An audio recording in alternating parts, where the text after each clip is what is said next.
An alien fleet was stranded, then humanity showed up to support. HFY Sci-Fi story. The crimson warning lights cast eerie shadows across the bridge of the massive Zephyrian command vessel, Stellar Harmony.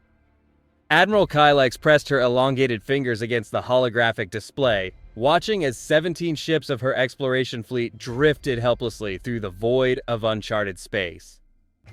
Status report, Kylix commanded, her voice carrying the authority of someone who had led fleets across 3 star systems. Her crystalline blue skin shimmered with stress patterns that her crew knew meant serious trouble. Navigation Officer Thane rushed to her side, his tablet displaying catastrophic readings. Admiral, the gravitational anomaly we encountered has destabilized all our warp cores simultaneously. Every ship in the fleet has lost primary propulsion. Kylix studied the data, her skin darkening to a deeper blue, a physiological response her species couldn't control under extreme stress. The Zephyrians had been mapping unexplored sectors when they'd stumbled into a pocket of twisted spacetime, something their scientists had never encountered before. Power reserves? She asked, though she dreaded the answer.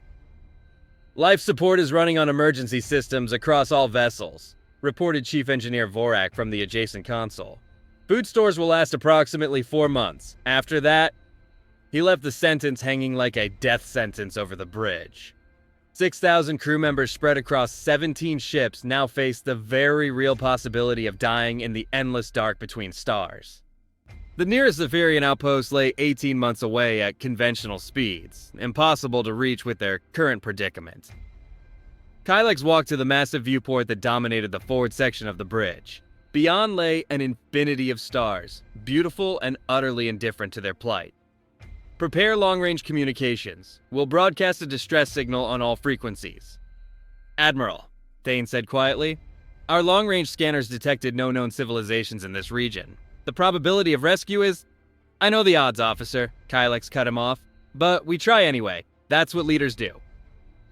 3 star systems away, Lieutenant Commander Hazel Okafor sat in the cramped monitoring station of Earth's Deep Space Listening Post Delta 7.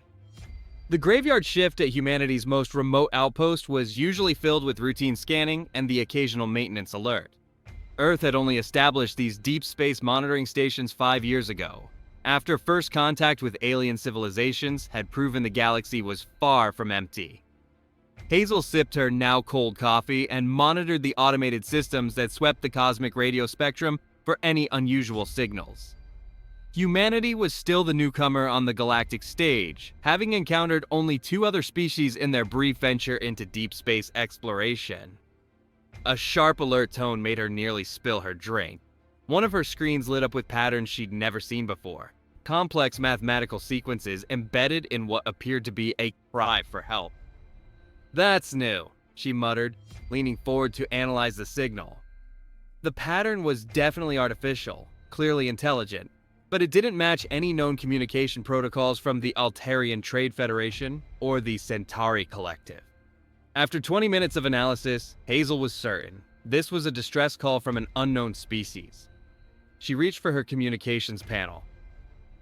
Delta 7 to Earth Command Priority 1, Lieutenant Commander Okafor reporting. We've intercepted what appears to be an alien distress signal from an unidentified civilization.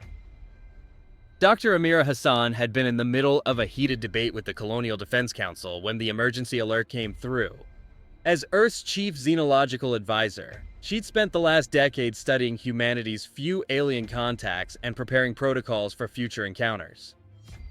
Now she stood in the Crisis Management Center in Geneva, surrounded by military leaders, scientists, and politicians, all trying to process the implications of this discovery. The signal originates from a region approximately 4 weeks away at maximum burn, reported Admiral Rebecca Torres, head of Earth's deep space operations. Our analysis confirms it's definitely a cry for help, and the mathematical structure suggests a technologically advanced civilization. Director Liu Wei from the Colonial Security Bureau voiced the concern everyone was thinking. This could be a trap. We know so little about what's out there. For all we know, this could be bait to lure our ships into an ambush. Dr. Hassan pulled up the translated portions of the signal on the main screen. The mathematical concepts they're using, the way they structure their communication, it shows remarkable sophistication. If this is a trap, it's an incredibly elaborate one. Admiral Torres stepped forward. With respect to everyone's concerns, we have a choice to make here. Do we stay safe and ignore someone who might be dying, or do we take a calculated risk to help? The room fell silent as the weight of the decision settled on everyone present. Earth's first independent alien contact, not through established diplomatic channels, but as rescuers responding to a crisis. What would it say about humanity if we turned our backs on someone calling for help? Dr. Hassan asked quietly. Regardless of species, regardless of the unknown factors involved? One by one, the council members cast their votes. The decision was unanimous. Earth would respond. Admiral Kylex had given up hope of rescue after 3 weeks of broadcasting their distress signal into the void. The Zephyrian fleet drifted in formation, conserving power wherever possible while their engineers worked desperately to find some way to repair the damaged war cores. She was reviewing power consumption reports in her quarters when the communication alert sounded. Kylex rushed to the bridge, hardly daring to believe what she was hearing. "Admiral, we're receiving a response signal," Thane announced, his skin flickering with patterns of excitement and disbelief. The main screen displayed an incoming transmission pattern unlike anything in their databases. "Can we translate it?" "The linguistics computer is working on it now," reported Communications Officer Zek. "The mathematical foundation is similar to ours, which should help with translation." After several tense minutes, the computer began processing recognizable concepts. A voice emerged from the speakers, strange, flat tones that formed comprehensible words. "This is Captain Diego Vasquez of the Earth vessel Prometheus. We have received your distress signal and are en route to provide assistance. Please respond if you receive this transmission." The bridge erupted in amazed chatter. Earth? None of them had heard of such a place. Kylex moved to the communications station. "Open a channel." She paused, composing herself before speaking to an unknown species for the first time in her career. "This is Admiral Kylex of the Zephyrian Exploration Fleet. We are 17 vessels with 6,000 crew members. Our propulsion systems have failed, and we are stranded. We did not expect anyone to answer our call." The response came back within minutes. "Admiral Kylex, today might just be your lucky day. Humanity is coming to help." Captain Diego Vasquez stood on the bridge of the Prometheus, watching the alien fleet grow larger on their screens. 6 human vessels had made the journey at maximum burn, carrying engineers, scientists, medical staff, and every piece of equipment they could think of to help an unknown species in crisis. The Zephyrian ships were magnificent, sleek vessels that seemed to flow like liquid metal through space, each one easily twice the size of the largest human ship. Bioluminescent patterns pulsed along their hulls in what the humans had learned was actually a form of communication. "They're beautiful," whispered his first officer, Commander Maya Patel. "Look at the way they move in formation. It's like they're dancing." Diego nodded. "And they're in serious trouble. Dr. Hassan, are we ready for first contact protocols?" Dr. Hassan checked her equipment one final time. "Language translation software is loaded with everything we've learned from their transmissions. Medical scanners are calibrated. We're as ready as we can be for meeting a completely new species." "Captain," called Lieutenant Jackson from Communications, "Admiral Kylex is requesting a face-to-face meeting. They're proposing to meet halfway between our fleets." Diego felt a mixture of excitement and nervousness. This wasn't just first contact. This was humanity's chance to prove what they stood for. "Tell the Admiral we'll meet them in 1 hour. Dr. Hassan, Commander Patel, you're with me." The meeting took place in the shuttle bay of a specially positioned midpoint between the two fleets. Diego watched through the shuttle's viewport as the Zephyrian craft approached, a beautiful, organic-looking vessel that moved with impossible grace. "Remember," Dr. Hassan said as they prepared for docking, "we know almost nothing about their biology, their culture, their social structures. Follow their lead on protocol, and be ready for anything." The airlocks connected with barely a sound. Diego took a deep breath and opened the hatch. The first thing that struck him was how similar they looked to humans, despite clear differences. Admiral Kylex stood nearly 7 feet tall, with elongated limbs and that distinctive crystalline blue skin that seemed to shift color subtly in the light. Her eyes were larger than a human's, a deep violet color that held unmistakable intelligence. "Captain Vasquez," Admiral Kylek said, her voice carrying musical tones that the translation device couldn't fully capture. "I am grateful you came so far to answer our call." Diego stepped forward, extending his hand in what he hoped was a universal gesture of friendship. To his relief, Admiral Kylek understood and clasped his hand with her own, longer fingers, but the same basic concept. "Admiral, it's an honor to meet you. When we heard someone needed help, coming here wasn't really a choice. It was just the right thing to do." Kylek's skin shifted to a lighter blue. "Your species travels far to help strangers. This is unusual in our experience." As they talked, Diego learned more about the Zephyrian crisis. The gravitational anomaly had damaged their warp cores in a way their engineers had never seen before. The technology was far more advanced than anything humanity possessed, but that might actually work in their favor. Sometimes, Dr. Hassan suggested, a fresh perspective can solve problems that expertise might miss. Our technology is less sophisticated than yours, but we've had to be creative with limited resources. Admiral Kylek listened intently as the human team explained their approach to problem solving, building redundancies, expecting failures, working with imperfect solutions that could adapt rather than break. "Your proposal is intriguing," the Admiral finally said.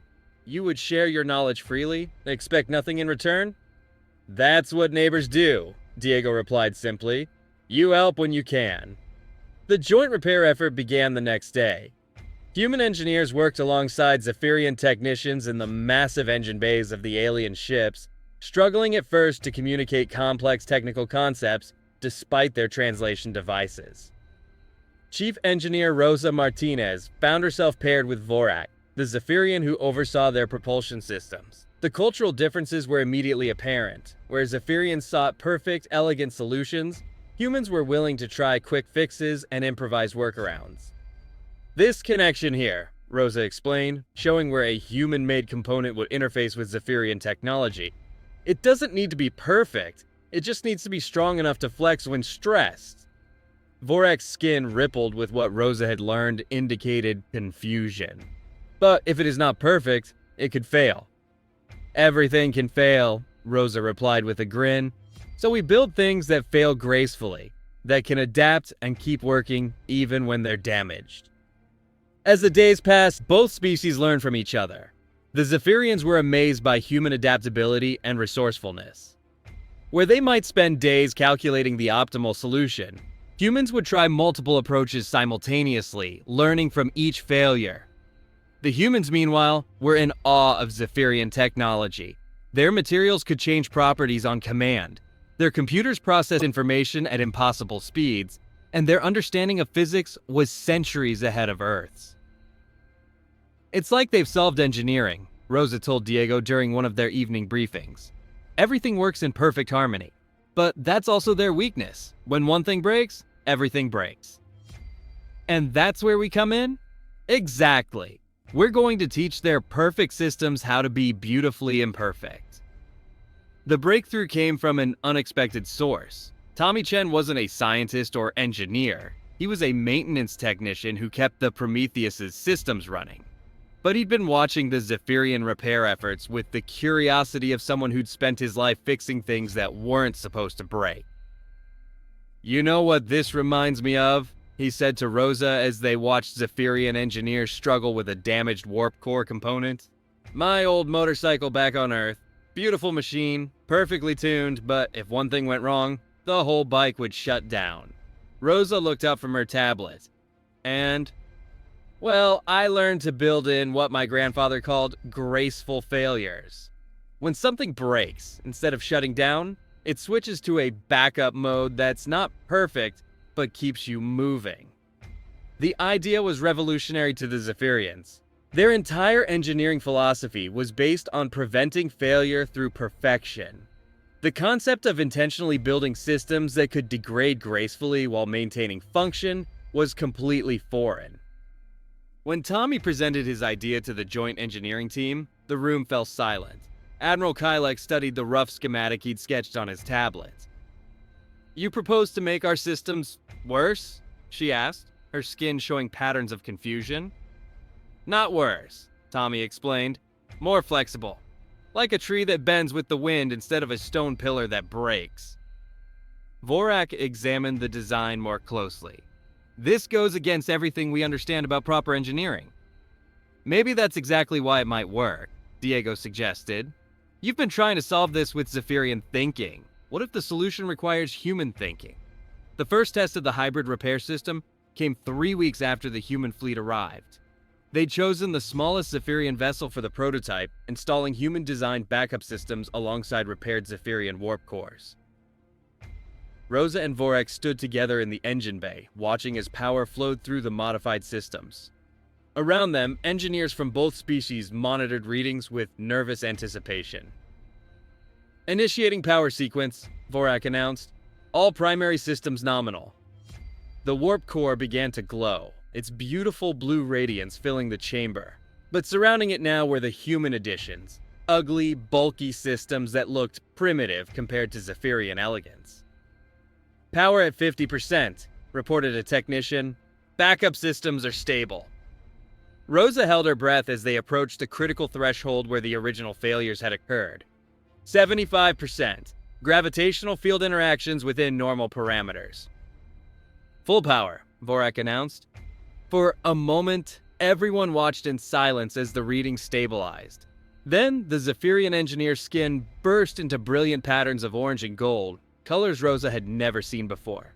It works, Vorak said, wonder evident in his voice. The human systems are compensating for micro-failures in real time. It's not elegant, but it's effective. The successful test sent waves of excitement through both fleets. For the first time since the crisis began, the Zephyrians had hope of returning home. But success brought new challenges. 17 ships needed modification, and they had limited time and resources. The Zephyrians' food supplies were running critically low, and not all human provisions were compatible with their biology. Dr. Hassan worked with Zephyrian Medical Officer Healer Nix to identify safe food alternatives. These protein bars should be digestible, she explained, showing nutritional analysis data. They're not ideal, but they'll extend your supplies. Meanwhile, the repair work continued around the clock. Human and Zephyrian crews worked in shifts, sharing techniques and forming unexpected friendships across species barriers. Tommy found himself teaching a group of young Zephyrian technicians about improvised repairs. See, the trick isn't to make it perfect, he explained while demonstrating a workaround for a damaged power coupling.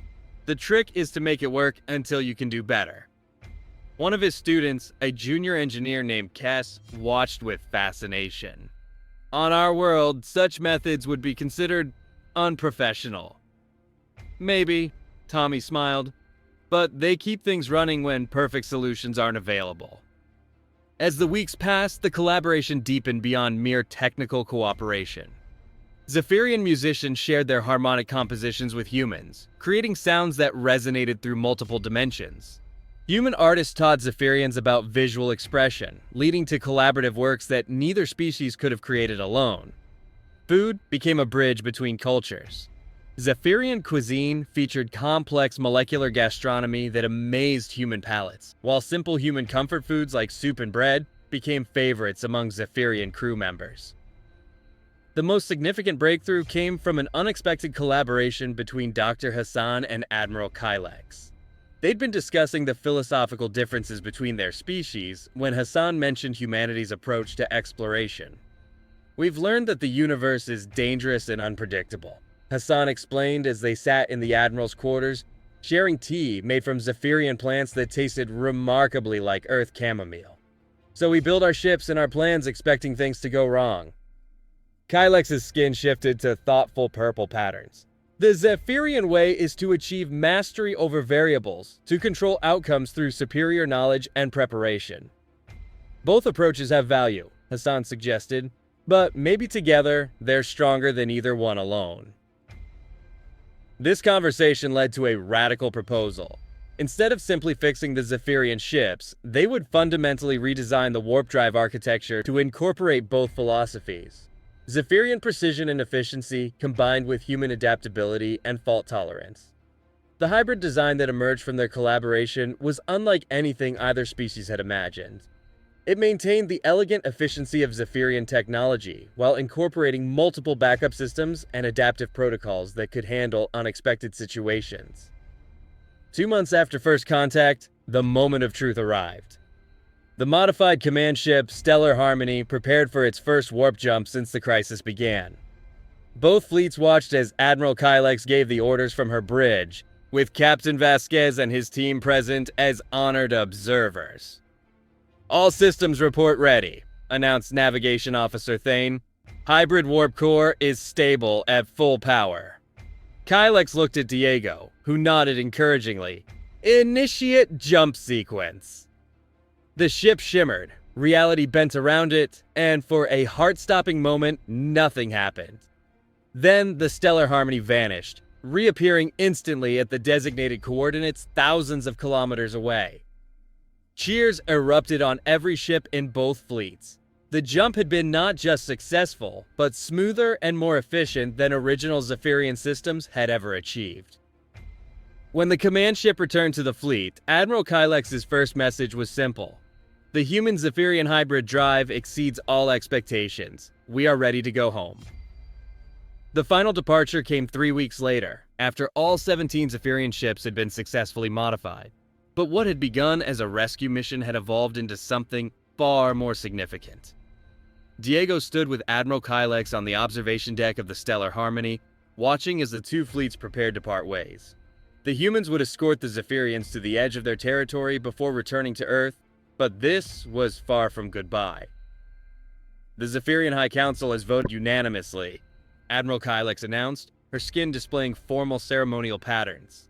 "We offer humanity full alliance status with shared technology, cultural exchange, and mutual defense agreements." Diego felt the weight of history in that moment. "Admiral, on behalf of Earth, I'm honored to accept. This partnership will benefit both our peoples for generations to come." As they spoke, crew members from both species exchanged personal gifts and contact information. Friendships formed in crisis would continue across the stars. Tommy gave Kes his personal toolkit, while the young Zephyrian presented him with a memory crystal containing recordings of their work together. Dr. Hassan and healer Nix had spent days compiling medical knowledge from both species, creating databases that would advance healthcare for both civilizations. Rosa and Vorak were already planning joint engineering projects that would revolutionize propulsion technology.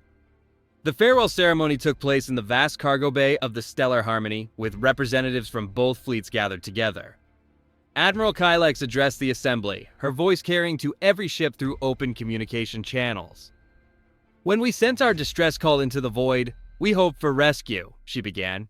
"What we received was something far more valuable. We discovered that we are not alone in believing that intelligent beings should help one another, regardless of the differences between them." She turned to Diego. "Captain Vasquez, your people have shown us a new way of thinking, a new way of solving problems, and most importantly, a new definition of what it means to be civilized. The Zephyrian people will not forget." Diego stepped forward. "Admiral, what we've learned here is that different doesn't mean incompatible. Together, we've accomplished something neither of our species could have achieved alone. That's the real value of this partnership, not just what we can build together, but what we can become together." As the ceremony concluded, both fleets began their final preparations. The Zephyrians would return home with new technology and new friends, while the humans carried with them scientific knowledge that would advance Earth's development by decades. But more than technology or information, both species carried something invaluable. Proof that the universe, despite its dangers and unknowns, could be a place where different peoples could find common ground. The jump to warp was spectacular.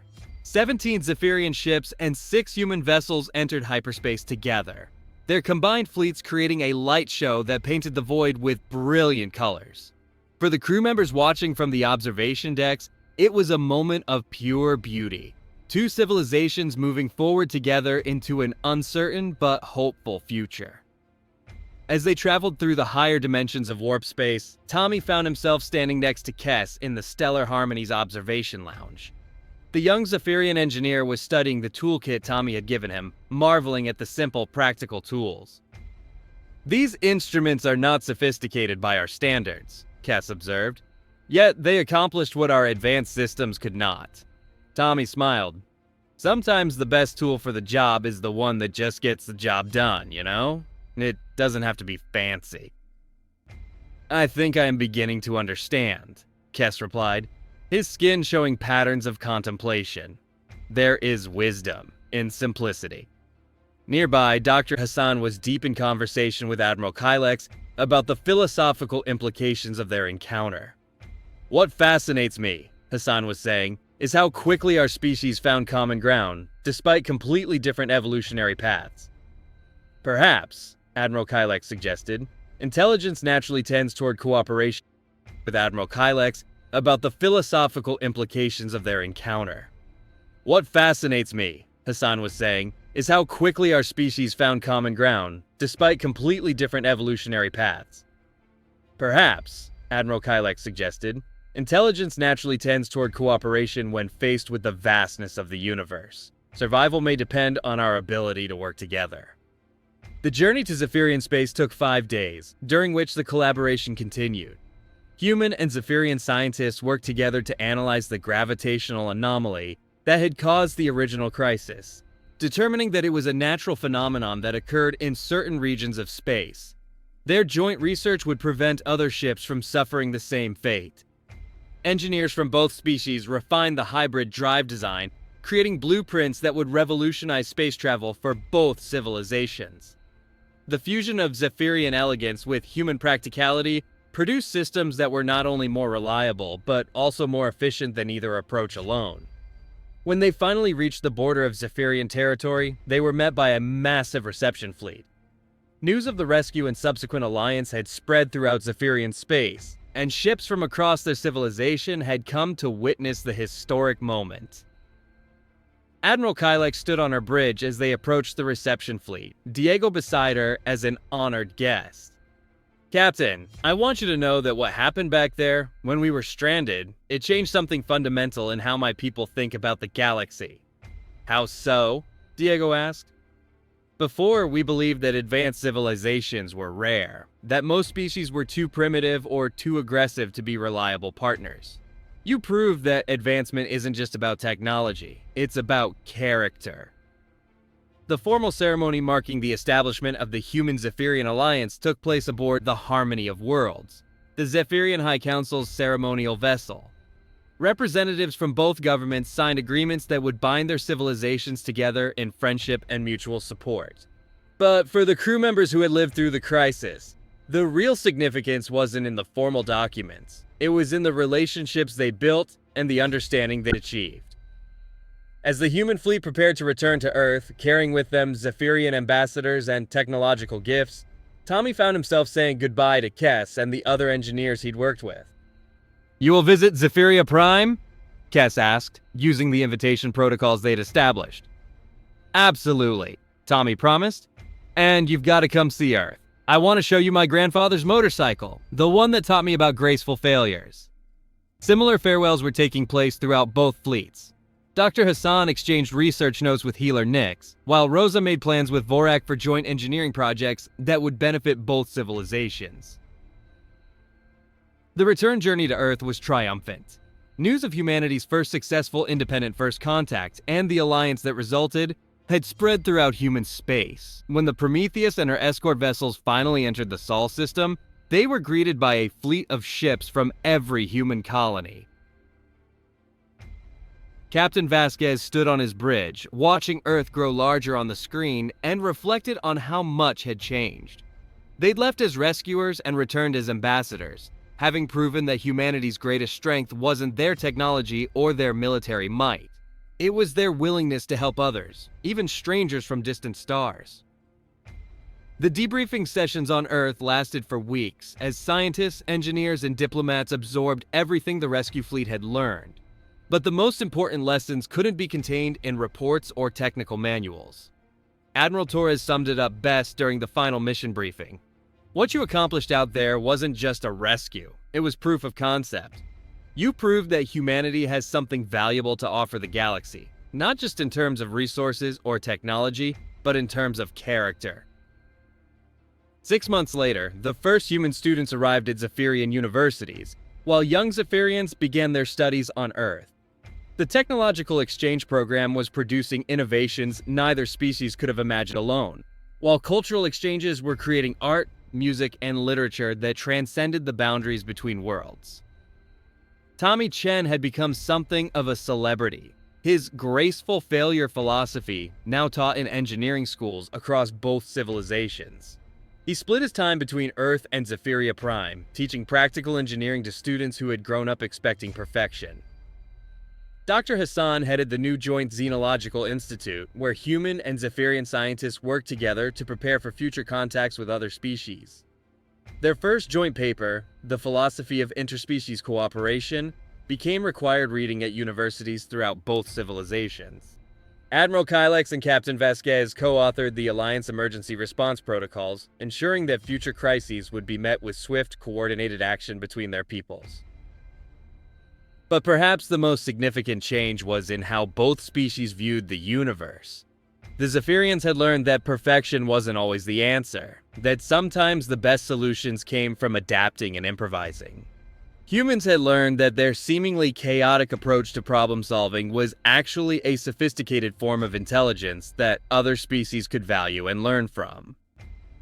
The memorial erected at the site of the original crisis bore inscriptions in both languages, commemorating not just the rescue, but the moment when two civilizations proved that the vast emptiness of space didn't have to be lonely. When someone calls for help, others can choose to answer. When different peoples meet in crisis, they can choose cooperation over conflict. As new human and Zephyrian ships now travel together on joint exploration missions, carrying the hybrid drive technology that embodied the best of both civilizations, they carried something even more valuable. Proof that the universe, despite its dangers and unknowns, was full of potential friends waiting to be discovered. The distress call that had once seemed like a cry of despair had become something else entirely. The first note in a symphony of cooperation that would echo across the stars for generations to come. And in the endless expanse of space, where 17 ships had once drifted helplessly, there now traveled vessels from two worlds, moving forward together into a future bright with possibility, proving that sometimes the greatest adventures begin with a simple decision. When someone needs help, you help. That's what makes us human. That's what makes us worthy of the stars.